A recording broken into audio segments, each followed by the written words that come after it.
اسمي مروة، عندي 27 سنة. كنت شغالة في نادي المقاولين وشغالة في نادي الزمالك ونزلت في نادي الصيد، كنت شغالة ويتر وكنت جاية هنا اهوت كنت جاية أقدم ويتر، وكان ساعتها كان في ضغط في السيرفيس ما كانوش محتاجين، وقلت أقدم في الهاوس كيبن وبعد كده ممكن أبقى أنقل يعني. بس وقدمت في الهاوس كيبن ولقيتها يعني كويسة. اسمي أمايل بسوني صباح، سني 28 سنة، بشتغل في الهاوس كيبنج من وانا عندي 18 سنة. الهاوس كيبنج هي مهنة ظريفة، بس لازم تتحب عشان اللي يحبها يقدر يكمل فيها. فرشان السرير في الاول بيكون صعب مع اي حد يعني. ازاي مثلا تعرف تشد الملايه وازاي تشد السرير وازاي تشد الكفر بتاع السرير، فهو اكيد صعب يعني في الاول. فهي الشغلانه كشغلانه حلوه، بس اللي كان متعب فيها في الاول، وبعد كده حين الواحد ما بيتعود على الحاجه خلاص يعني مش ما بتفرقش. طبيعه شغلانه الهاوس كيبنج الحقيقه هي نوعين. في اللي هو متخصص في تنظيف البابليك ارياز اللي هي المناطق العامه، ستارتنج من اول مدخل الفندق، كل مكان بيتواجد فيه الجست غير الاوضه بتاعته او الغرفه بتاعته. في نوع تاني اللي هو الروم اتندنت اللي هو المفروض بيبقى مسؤول مينلي عن نظافه الغرف بتاعه الجست. اول ما بيجوا الصبح بيجوا عندي على المكتب، بكون انا طبعت لهم الريبورتات. الريبورت عباره عن ريبورت في حاله الاوض، بيبتدوا يستلموه، اوزعهم، كل واحد بيبقى في دور بيطلع دوره. ابتدي اطلع اديهم السبلايز بتاعهم اللي هيشتغلوا بيه، ابتدي اشيك على الاريا بتاعتهم.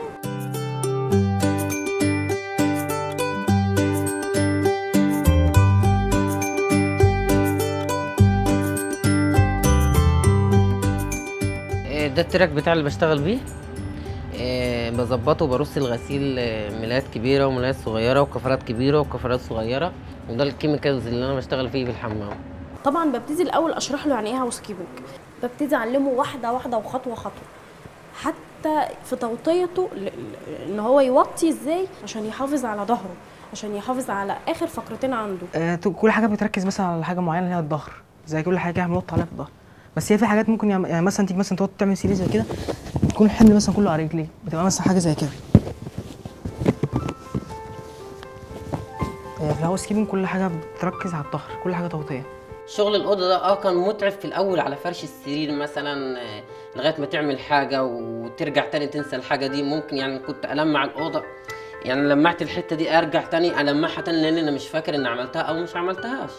انا في الاول اول ما اشتغلت انا فعلا كنت بتعب، بس مع الحركه وكده الواحد ما بيحسش بالتعب، بالعكس ده هو اليوم بيبقى جميل جدا وبيعدي بسرعه. وكمان لما يبقى معاك صحاب كويسين زي زمايلي اللي معايا في الشغل دول، بنساعد بعض هنا ايدينا مع ايدين بعض يعني. انا اول ما بخش بخبط على الاوضه، بعد كده بفتح الباب، بعد كده بخش. اول ما بخش عيني على السرير، ببص على الجست نايم او ما فيش حد في الاوضه.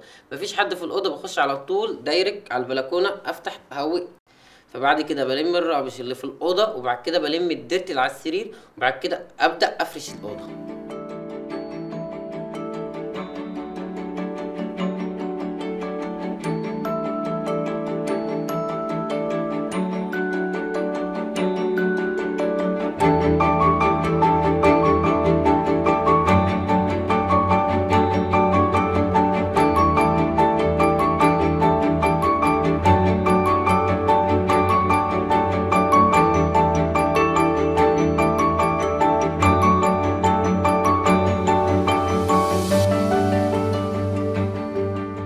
اسمي شادية أحمد، اكزيكتيف هاوس كيبر.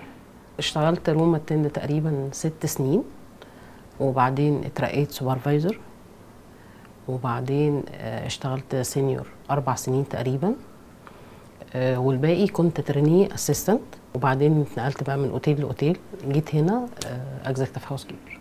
التدرج الوظيفي بتاع الروم اتندنت الحقيقه مجاله مفتوح جدا، لان هو لما بيبدا روم اتندنت بدايه التدرج الوظيفي في قسم الاشراف الداخلي، بيبدا بعد كده لو هو اثبت نفسه اثبت كفاءته ممكن بيترقى، بيبقى اللي هو مشرف ادوار، بيبدا يشرف هو على عمليه نظافه الغرف في الاوض. بعد كده ممكن بيترقى لسينيور سوبرفايزر، ممكن يمسك كذا دور مش دور واحد. بعد كده ممكن بيبقى اسيستنت اكزيكتيف هاوس كيبنج، اللي هو المفروض بيبقى زي مساعد مدير الاشراف الداخلي، وبعدين بيبقى executive housekeeper اللي هو بيبقى المفروض مدير الاشراف الداخلي، وبعد كده ممكن يترقى اكتر من كده كمان وبيخش على قطاع الغرف. عندنا بوزيشن اسمه rooms division manager، ده المفروض اللي هو مدير قطاع الغرف، بيبقى مسؤول عن اقسام كتير من ضمنها الهاوس كيبنج. بس طبعا ده بيحتاج منه ان هو بيتطلب انه بياخد تريننج في الاقسام التانية زي المكاتب الاماميه اللي هي الفرونت اوفيس والريسبشن. بعد كده المفروض التدرج الوظيفي بتاع رومز ديفيجن مانجر ان هو ممكن يبقى اكزيكتيف اسيستنت مانجر، وممكن يتدرج ان هو يوصل بعد كده يبقى مدير عام الفندق. يعني هي وظيفه محتاجه دقه، محتاجه حد مش مسؤول نظافه، هو مسؤول ازاي اخلي طول الوقت شكل الاوتيل كله كمبنى شكله حلو، والاوض شكلها حلو وشكلها نظيف. ممكن كمان ترتيب الحاجه وتشكيلها بالشكل لازم يبقى عندي ذوق، لازم يبقى في عندي حته فن او حته ان انا افهم شويه في الديكور، فهو يعتبر زي ايه يعني مدير الديكور بتاع المكان. فدي مهمه قوي انه يبقى عنده السنس ده.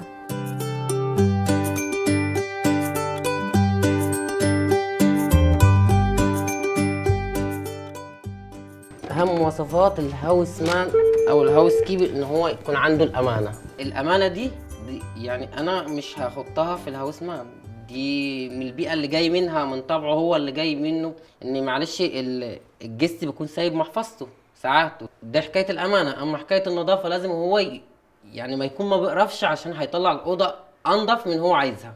في ان لازم يبقى ملتزم، في ان لازم يبقى اخلاقه كويسه، شخصيته قويه، يقدر يقود ستاف، الناس تكون بتحبه، لان طول ما اللي حواليه بيحبوه هيقدر يوصل. ان هو لازم يكون طويل البال طبعا، مش من النوع اللي هو العصبي. سيب من العصبيه دي، حتى لو في ظروف او متضايق او مخنوق لازم طبعا في وش الجست لازم يكون مبتسم. لما بحدد ان الهاوسمان ده عايز يترقى بحس ان هو بيحب الشغلانه. لما انت بتلاقي الهاوسمان هو اللي بيعرض عليك انه عايز، بتعرف ان هو لا هو عايز يكبر، فانت كمان بالتالي لازم تساعده. لازم، ده اي شغلانه الواحد بيتعب في الاول، بس المهم ان انت تحاول ان انت تقدر تخلي نفسك مميز غير اي حد، يبقى في حاجه فيك مختلفه، تعمل الشغل كويس، تشوف ايه الحاجه اللي مش معموله وتحاول ان انت تعملها. مستقبلها حلو مش وحش. انت لما تطور فيها بتديها، هي بتديك على فكره.